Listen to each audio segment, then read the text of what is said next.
Nana Arwe Sharif nace nace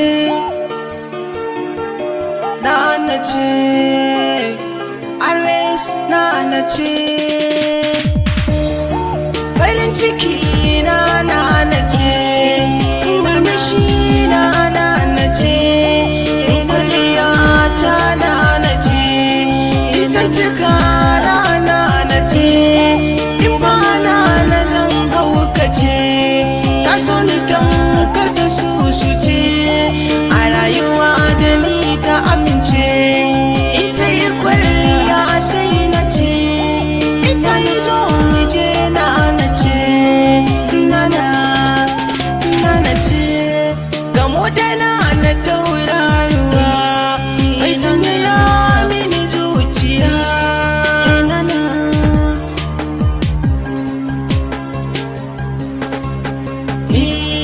a rayuwa so ya cin mini domin kwaya yi gamo da ni idan suna sun yarje mini murayi sun mini lamuni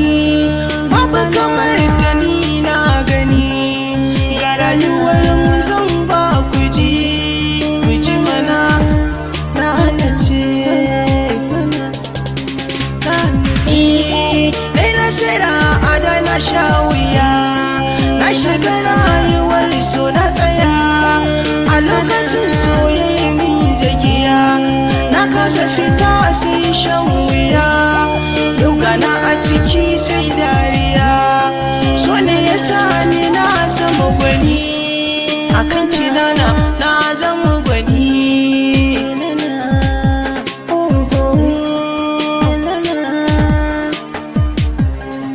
Nana tana da hankali nace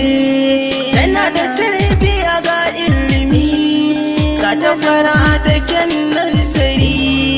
yau Nana ta riga ta yi da ni Nana ta yi min ɗauraya na zama ni ake tarairaya za mu rayu ba shan wuya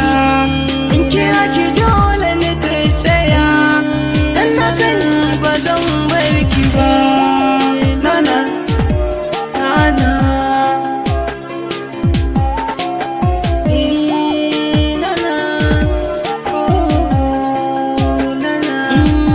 ka iya tafiya mai kyau da dariya na iya kwalliya hancinta ya tsaya tana da gaskiya a tsarin soyayya kyau na karuwa mai kyau da dariya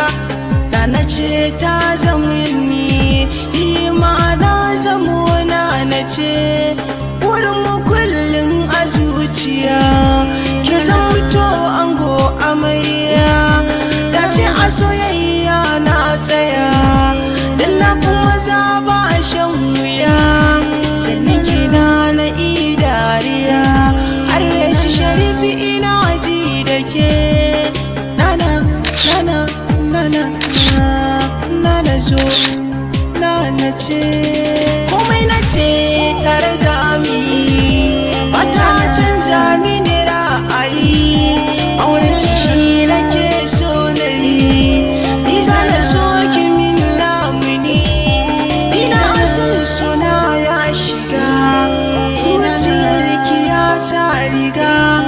cire shi sai ni da na sa kiga zamu rayu ba ja in ja Nana love you Nana love you Nana ki kula da ni Nana sako daga Arwes Sharif dan garko bye bye